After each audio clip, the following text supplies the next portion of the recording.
Okay dear student, आज का हमारा अगेन एक नया टॉपिक है साइमल्टेनियस डिफरेंशियल इक्वेशन।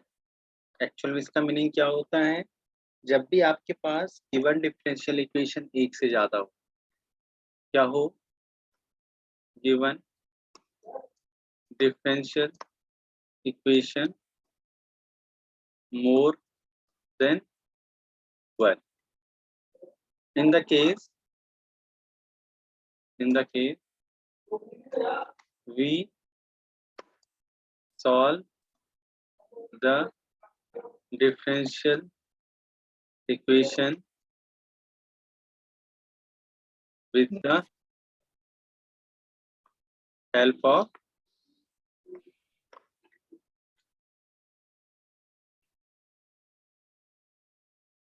linearization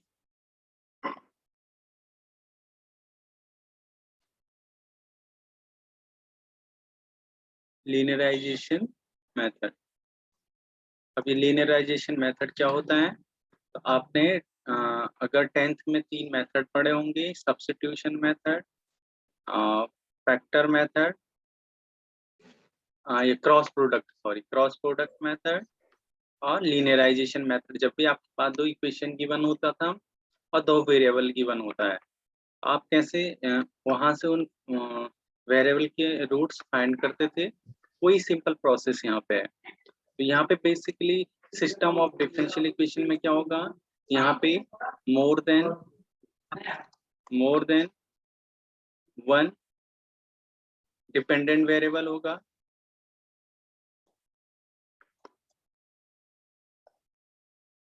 और इंडिपेंडेंट वेरिएबल क्या होगा? एक ही होगा, यूनिक इंडिपेंडेंट वेरिएबल। यानी इसका मतलब क्या है? आपके पास जो गिवन डिफरेंशियल इक्वेशन होंगे वो pair of linear differential equation होंगे, यानी pair of linear differential equation.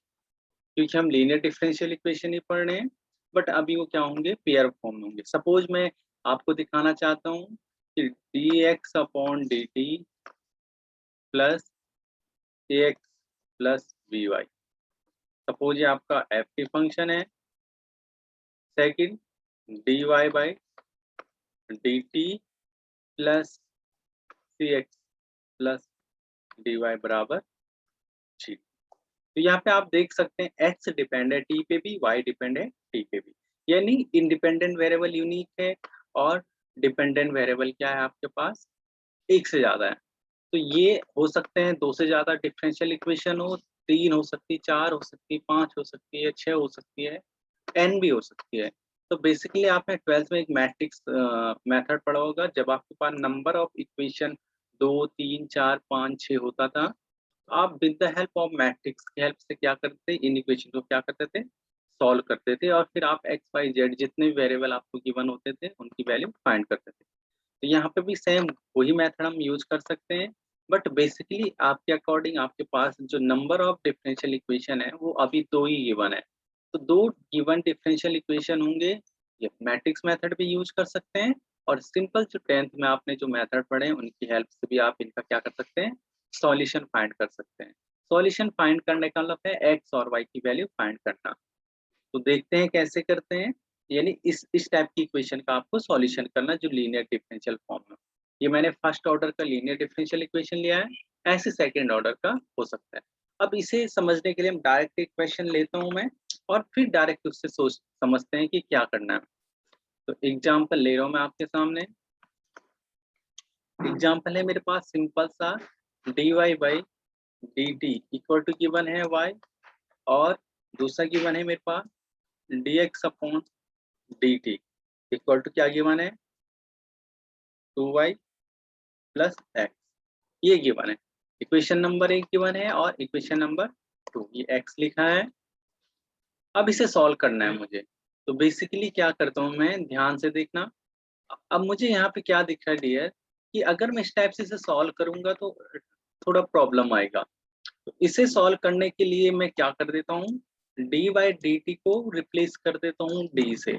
लिखना है आपने तो इक्वेशन फर्स्ट रिड्यूस हो जाएगा dy इक्वल टू y में, और इक्वेशन 2 रिड्यूस हो जाएगा dx बराबर 2y प्लस x।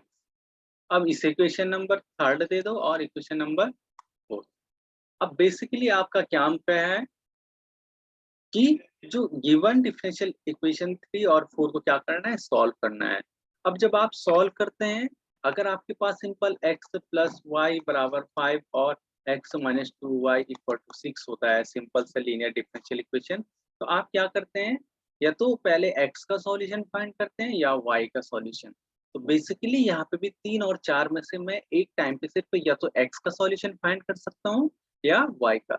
अब इनका सॉल्यूशन फाइंड करने के लिए मुझे 3 और 4 को ऐसे फॉर्म में कन्वर्ट करना होगा कि आपका जो गिवन डिफरेंशियल इक्वेशन है वो या तो x के फॉर्म में रिड्यूस हो जाए, dy का ही टर्म dx के ही टर्म रहे उसमें, या dx का। तो मैं क्या करता हूँ यहाँ पे, एक जो फॉर्म मैं करता हूँ सब्स्टिट्यूशन मेथड, मैं इक्वेशन 4 का डिफरेंशिएट कर देता हूँ x के रिस्पेक्ट में।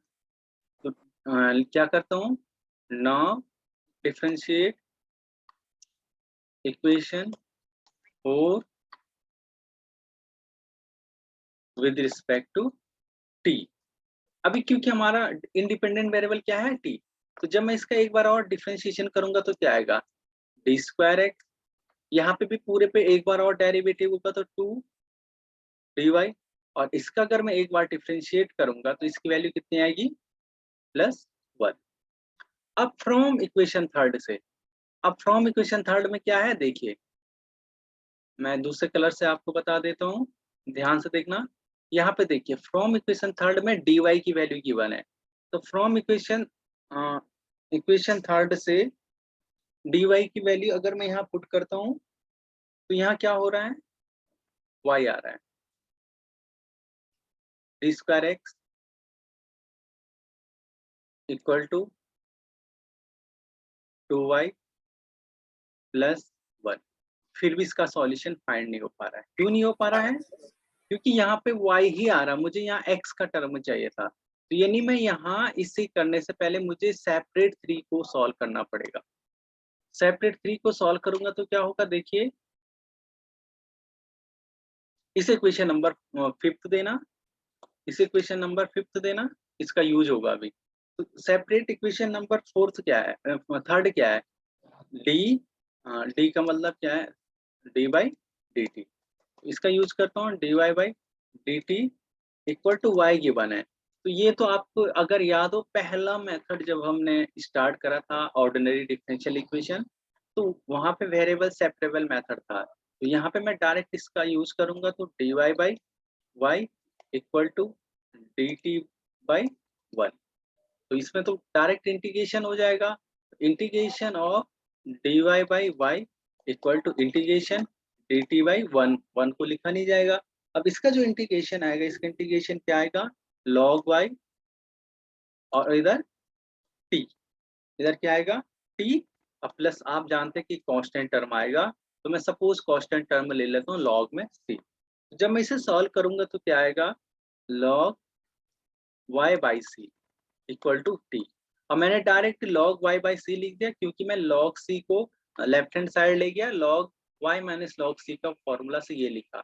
अगेन इसे मैं अगर क्या कर दूं, y बाई सी को किस फॉर्म में लिखूंगा, a की पावर t। तो यहाँ से y की वैल्यू क्या निकली, c a की पावर t। इस वैल्यू को पुट कर देता हूँ इक्वेशन नंबर 5th में। इक्वेशन नंबर 5th देखिए, ये है मेरे इक्वेशन नंबर 5th में y की वैल्यू पुट कर देते हैं। तो जैसे मैं इक्वेशन नंबर 5th में y की वैल्यू पुट करूंगा तो क्या हो जाएगा मेरा इक्वेशन, मेरा इक्वेशन रिड्यूस हो जाएगा,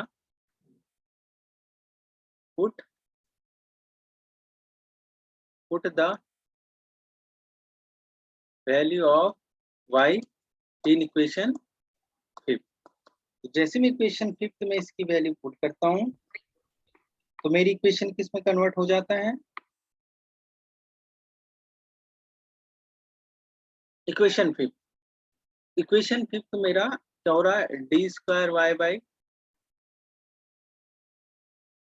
D square X upon D T और इधर आ जाएगा मेरा इधर क्या आ रहा है मेरा फिफ्थ में 2y+1 यानी 2y की वैल्यू है c e⁻t+1।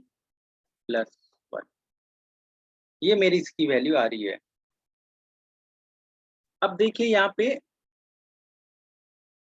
आप जानते हैं कि ये बहुत आसान है, सेकंड ऑर्डर का लीनियर डिफरेंशियल इक्वेशन में कन्वर्ट हो गया है। जब आप इसे सॉल्व करोगे तो क्या होगा, y = CF + PI आएगा इसका, y सॉरी यहाँ पे x है, अभी यहाँ पे क्या है x।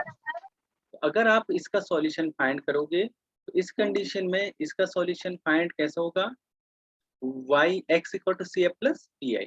तो CF तो इसका क्या होगा, बेसिकली आप देख सकते हैं कि जो इसका CF आएगा, क्योंकि ये क्या आएगा d²x/dt² = 0 यानी m² = 0 यानी m = 0 कितने बार टाइम रिपीट हो रहा, 2 टाइम। तो यानी इसका जो आंसर आएगा C1 + C2x। CF की वैल्यू आ, अब इसकी PI की वैल्यू चाहिए। तो PI क्या होता है, PI होता है 1/FD × PI और PI की वैल्यू क्या है 2e⁻C1, C1 भी कांस्टेंट है, t+1। अब इसका क्या करना मुझे, यहाँ पे ये C है प्लीज e⁻t। अब इसका मुझे क्या करना है, वैल्यू फाइंड करना है। तो मैं जानता हूँ कि FD की जो वैल्यू गिवन है, FD की जो वैल्यू गिवन है वो गिवन है 1/d² 2c e⁻t + 1/d² e⁻0 × t। अभी क्योंकि मेरा फंक्शन क्या है t में, जब मैं इसे सॉल्व करूंगा तो इसकी जो वैल्यू आएगी वो क्या आएगी, यहाँ पे देखिए मैंने क्या मिस्टेक कर दिया, यहाँ पे देखो मैंने x लिखा जबकि मेरा सॉल्यूशन t में आना चाहिए, क्योंकि मेरा अभी इंडिपेंडेंट वेरिएबल क्या है t है। तो यहाँ पे प्लीज t कर देना आप। जब आप इसे सॉल्व करोगे तो देखो 2c तो कांस्टेंट है और e की क्या यहाँ पे देखिए d² का टर्म है, तो या तो आप इसका 2 टाइम क्या कर दो, इंटीग्रेशन कर दो, क्योंकि हम 1/d का मतलब क्या होता है इंटीग्रेशन।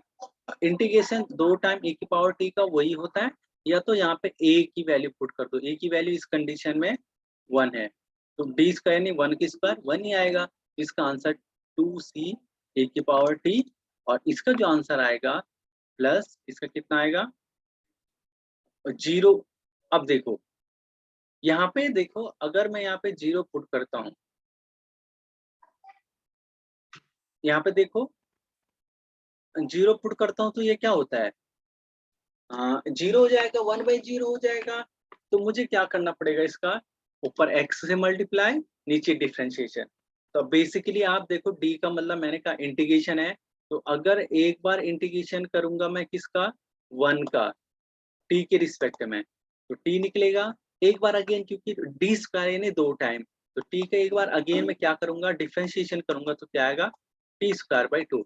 अदरवाइज आप इस मेथड से भी देख सकते हो, क्योंकि नीचे क्या हो रहा है 0, तो हम ऊपर क्या कर देते हैं एक t से मल्टीप्लाई, नीचे का एक बार डेरिवेटिव 2d आ जाएगा और अगेन यहाँ पे e⁻0t, अगेन यही रूल लगाओ तो ये 0 बनता, अगेन नीचे डिफरेंशिएशन और एवर एक और t से मल्टीप्लाई, तो यही आ रहा है यहाँ से भी, इस मेथड से भी यही आ रहा है, 2 टाइम डेरिवेटिव का 2 बार इंटीग्रेशन करने से, और फॉर्मूले से भी वही आ रहा है।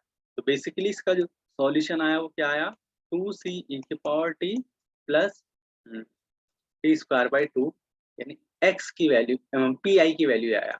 और टोटल वैल्यू की बात करूंगा तो आप देख पा रहे होंगे कि CF + PI करोगे तो x की वैल्यू आपको इजीली क्या हो जाएगा, मिल जाएगा। ये तो बात आई इसकी। अब इसी में हम दूसरा मेथड भी यूज कर सकते हैं, इसी में हम दूसरा मेथड भी यूज कर सकते थे।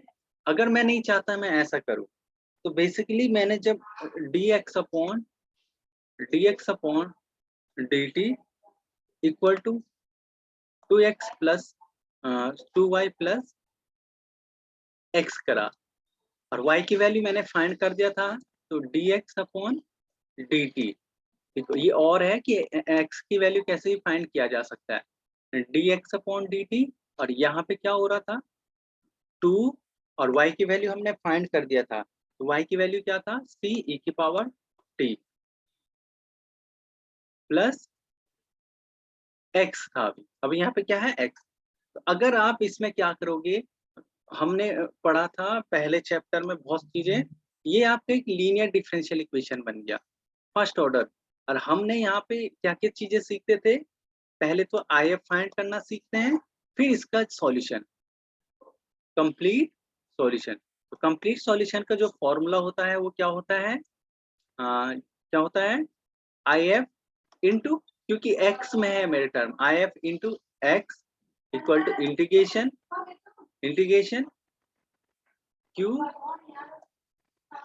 Into IF into dx। इस मेथड से भी आप इसका सॉल्यूशन फाइंड कर सकते हो। तो इस मेथड में करने के लिए कैसे लिखूंगा मैं इसे, तो इसे लिखूंगा dx by dt minus X equal to 2c e की पावर t। अब प्लीज आप, ये मेथड मैंने बहुत अच्छे से आपको समझाया है कि जब इस टाइप की इक्वेशन होती है तो आप स्टैंडर्ड इक्वेशन से किससे कंपेयर करते हैं, dx अपॉन dt प्लस px इक्वल टू qt। इसके साथ कंपैरिजन के p और q की वैल्यू फाइंड करोगे। IF की वैल्यू क्या होती है, IF की वैल्यू होती है इंटीग्रेशन e की पावर में इंटीग्रेशन p dx। अब यहाँ से आपको वैल्यू मिल जाएगा और इजीली आप सॉल्यूशन फाइंड कर लोगे। आई होप आप इस मेथड को समझ गए होंगे। जो ये मैं बताऊंगा नहीं बार बार आपको, आप प्लीज इन चीजों को, जो बेसिक जो भी चीजें हैं वो आपको सीखना है। अब एक्चुअल में मैं जो एक और क्वेश्चन ले रहा हूँ, इसे ध्यान से देखना है।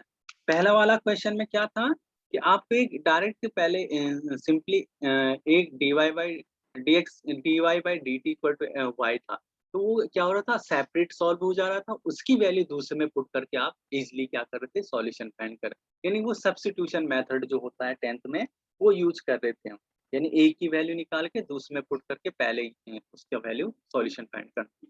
अब यहाँ पे जो दूसरा है कि अगर ऐसा ना हो तो उसे कैसे करेंगे, तो इस क्वेश्चन पे ध्यान से देखना है। dx upon dt minus 7x plus Y equal to 0। और सेकंड इक्वेशन है dy by dt minus 2x minus 5y equal to 0। अब यहाँ पे देखिए मेरे equation number 1, equation number second.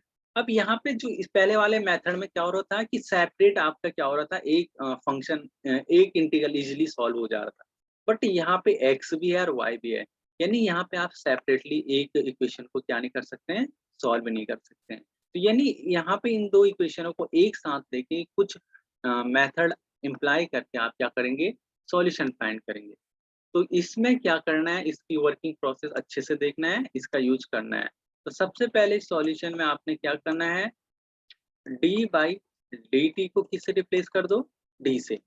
जब आप इसे रिप्लेस करोगे तो आपका पहला इक्वेशन एक रिप्लेस हो जाएगा dt dx minus 7x plus Y equal to 0। इसी को लिखा जाएगा, अगर मैं यहाँ से क्या कॉमन लूँ, x कॉमन लूँ, तो ये कैसे लिखा जाएगा, d minus 7 into X plus Y equal to 0। इसे दे दो equation number third. Again similarly another question में, अब इसे क्या लिखोगे, dy minus 2x minus 5y equal to 0। इसमें भी अगेन क्या करो, y वाले टर्म को एक साथ लिखो, तो minus 2x plus d minus 5 into Y equal to 0। इसे दे दो इक्वेशन नंबर 4। अब आप देखिए दो इक्वेशन गिवन है और एक टाइम पे मैं या तो x फाइंड कर सकता हूँ या y। अब बेसिकली देखिए इक्वेशन 3 को यदि मैं, देखो ध्यान से देखना है, अगर मैं क्या कर दूं, फॉर सॉल्विंग इक्वेशन 3 एंड 4, तो मैं क्या कर रहा हूँ, यदि मैं इक्वेशन 3 को मल्टीप्लाई कर दूं 2 से और ऐड कर दूं इक्वेशन 4 में, और 4 को मल्टीप्लाई कर दूं d-7 से, तो देखो क्या होता है। पहले इक्वेशन फर्स्ट को मैं किससे मल्टीप्लाई कर रहा हूँ, इक्वेशन 3 को 2 से। तो इक्वेशन 3 को अगर मैं 2 से मल्टीप्लाई करता हूँ तो क्या होता है मेरा, देखिए ध्यान से देखना, 2d-7 into X plus 2y equal to 0। Equation 4 को अगर मैं इससे मल्टीप्लाई करता हूँ तो -2d-7 इंटू एक्स, यहाँ पे मेरा क्या था, प्लस d-7 और d-5 into Y equal to 0। अब इन दोनों को ऐड कर दो, तो ऐड करने से क्या हो रहा है, ध्यान से देखना, देखता हूँ पहले मैंने सही लिखा है कि नहीं लिखा है, ऊपर चेक करता हूँ। हाँ ओके, सही लिखा है, -2 और ये ओके, बिल्कुल ठीक है। अब देखिए यहाँ पे क्या हो रहा है, ध्यान से देखना है। तो यानी यहाँ से जब मैंने ऐड करा तो ये पहला टर्म क्या हो गया, रिमूव हो गया। तो आपका जो दूसरा टर्म ऐड करना है वो क्या है, d-7 d-5 और y plus 2y equal to 0। अब इसे क्या करना है, सिंप्लीफाई। तो आप पहले इसे सिंप्लीफाई करो तो ये क्या बनेगा, d² -5d -7d plus 35 plus into बाहर से क्या है, y भी है, y plus 2y equal to 0। अब इसे सॉल्व करो तो ये क्या बनेगा, d² -12d और प्लस 35 और इन सब के साथ y plus 2y equal to 0।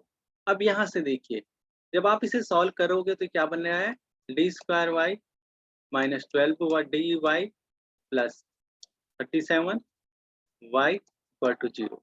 अब y कॉमन लो, तो d² -12d plus 37 into y equal to 0। अब आप जानते कि इसे सॉल्व करना है। अब देखो ये टोटल पूरा फंक्शन किसका हुआ, y के फॉर्म में हो गया। अब आपको पता है कैसा फॉर्म में है, होमोजीनियस फॉर्म। तो होमोजीनियस फॉर्म में क्या करते हैं, इसका सीधा क्या निकलेगा, CF इसका क्या होगा, सॉल्यूशन होगा। तो y बराबर आपको क्या फाइंड करना, ओनली CF। आई होप कि आप CF फाइंड करने के लिए क्या करते हैं, d को m पुट करते हैं, y का आप 1 और qx ऑलरेडी क्या है, 0 है। तो ये कन्वर्ट हो जाएगा m² -12m plus 37 equal to 0। I hope कि आप इसकी वैल्यू मुझे बता दोगे कि क्या आ रहा है। तो मैं मानता हूं कि इसकी वैल्यू मेरा m बराबर निकल रहा है, suppose that 6 plus minus sir 6 ± i आ रहा है। ओके, ये आप प्लीज निकाल लेना। जैसे आप ये वैल्यू निकालोगे तो यहाँ से इसकी वैल्यू कितनी हो जाएगी,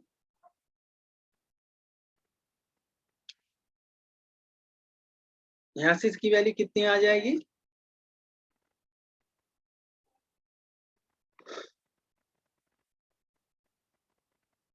इसे सॉल्व करके इसकी वैल्यू आप चाहो तो, क्योंकि ये किसके लिए सॉल्व करा, y के लिए, तो y की वैल्यू क्या आ जाएगी, इस कंडीशन में e की पावर 6t और अंदर आ जाएगा cos t c1 cos t plus c2 sin t।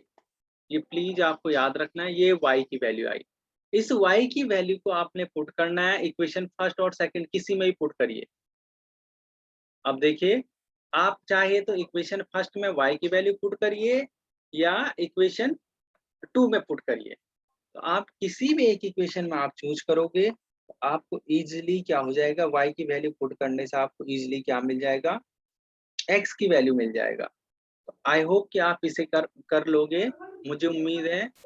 अगर मैं क्या करता हूँ, पहले वाले में चाहता हूँ, तो y की वैल्यू को अगर मैं कहाँ चाहता हूँ, पहले वाले में, dx upon dt minus 7x और y प्लस यहाँ पे y था, अब y की जगह क्या आ जाएगा, e की पावर 6t ब्रैकेट के अंदर c1 cos t plus c2 sin t। आप इससे कर सकते हो। अब यहाँ से आगे अब आप पे डिपेंड होगा कि आप इसे कैसे सॉल्व करते हैं। बहुत आसान है, मुझे उम्मीद है कि आप इसे कर लोगे, अगर नहीं करोगे तो भी करना पड़ेगा। तो आप इसे देखना कि आप इसे कैसे कर सकते हो, या तो आप इसे ऐसा कर लो, यहाँ यहाँ कर लो, या मेरे हिसाब से आप इस वाले में पुट करो, हाँ इस वाले में। तो मुझे लगता है कि इक्वेशन 2 से जल्दी आंसर आएगा, ये देखो, क्योंकि y का एक बार t के रिस्पेक्ट में डेरिवेटिव करना है और y की वैल्यू पुट करना, तो x की इजीली वैल्यू फाइंड हो जाएगा। तो मैं इस वाले में करने में ज्यादा इजी होगा। हम बेसिकली वो वाला यूज करेंगे जिससे मेरा इजीली सॉल्यूशन आए, इसमें करने से थोड़ा डिफिकल्ट हो रहा है, तो मैं वो वाला यूज करूंगा जिससे मुझे इजीली मिल जाए। dy by D T minus 2x minus 5y equal to 0। तो यहाँ पे y की वैल्यू पुट और यहाँ पे एक बार y का डेरिवेटिव, तो मैं इसका y का डेरिवेटिव यहीं पे निकाल देता हूँ। इसकी जगह पे हम क्या करेंगे, dy बाई dt का डेरिवेटिव। आई होप कि आपको ऐसे तो निकालना आता है, फिर भी मैं आपको निकाल के देता हूँ।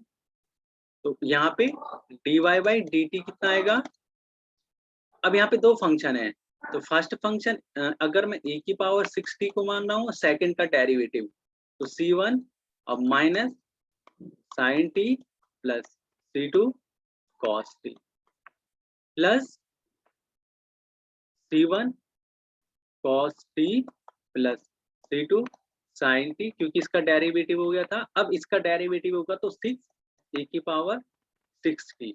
आपको क्या करना है, इस डेरिवेटिव को टर्म को भी, ये दिख रहा है, ये मैंने निकाल दिया, और इसे भी इस इक्वेशन में पुट कर दो। तो यहाँ से आप इजिली क्या फाइंड कर लोगे, यहाँ से इजिली आप क्या फाइंड कर लोगे, easily we find the value of x, value of x put कर लोगे, बड़ा आसान है। तो यहाँ से प्लीज आप x की वैल्यू फाइंड करके मुझे बता देना कि आपने x की वैल्यू फाइंड कर दिया है। इतना तो आप कर ही सकते हो, अगर इतना भी नहीं कर पा रहे हो तो फिर तो मुझे भी नहीं आता है कि क्या हो रहा है। यहाँ आपने कुछ नहीं करना है, यहाँ पे y की वैल्यू यहाँ पे पुट करना है, dy बाई dt की वैल्यू यहाँ पुट करना है, और x का आपको कोशिश करना है कि वो वाला डिफरेंशियल इक्वेशन आपने चूज करना है जिससे आपका इजिली सॉल्यूशन फाइंड हो जाए। तो आज के लिए इतना ही रखते हैं, अगर किसी को कोई भी डाउट हो तो वो मुझसे पूछ सकता है। आज के लिए थैंक यू।